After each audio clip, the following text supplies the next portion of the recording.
A busy day for President Joe Biden. This morning, he declared his foreign policy priorities in his first major international speech as president. And this afternoon, he's addressing the coronavirus pandemic here at home, visiting Pfizer's vaccine plant in Michigan. He's also making plans to head to the disaster in Texas, perhaps as early as next week. So to break down the political headlines for us, ABC News political director Rick Klein is with us, as always.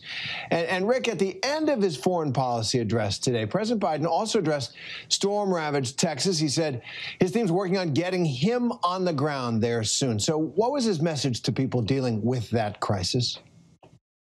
Well, number one, he plans to be there, but he says not until he can be assured that his visit won't be a distraction. I think that was a bit of a reminder of some of the Trump visits made infamous through his timing. And secondarily, the political message that this is bigger than politics. This isn't about red states or blue states. He said he's a president for all Americans, and that was not a consideration, hasn't been consideration in terms of the federal response. And his empathy and obviously extending whatever federal resources he can are all part of that. And I think, again, we're seeing a lot about how Joe Biden is crafting his presidency in reaction to ways that President Trump conducted his. And I think this is just one small example. With so much politics in the air in Texas and beyond, he's trying to say that he is above that and trying to reach out to all Americans with the aid that they need at this moment.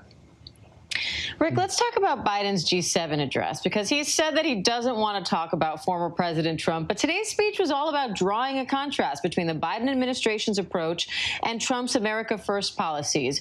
What was he trying to do there, and do you think it worked?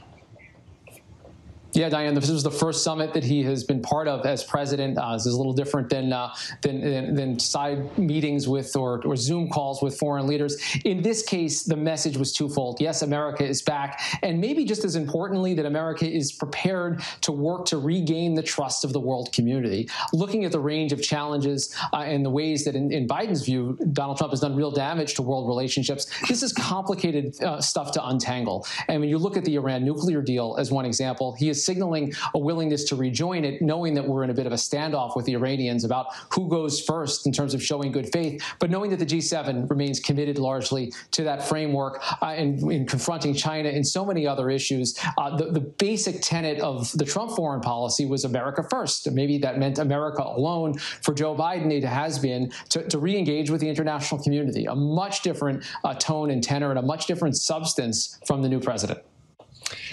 And Rick, during Biden's remarks, he also addressed the global fight against the COVID-19 pandemic. He announced that the United States would donate $4 billion to help provide vaccines to poorer countries. So it being America in the 21st century, on talk radio, social media, elsewhere, we've heard some outrage from Americans who have not been able to get their vaccines yet. But do they have a point? What's going on here? Yeah, look, the headline is a difficult one to comprehend when you also have Dr. Fauci talking again about how long it's going to be until every American who wants one is going to have access to a vaccine. A couple important points to make. This money that he is committing here is through the World Health Organization, through a program that those G7 nations are also trying to engage to have equitable access in underdeveloped and poorer countries.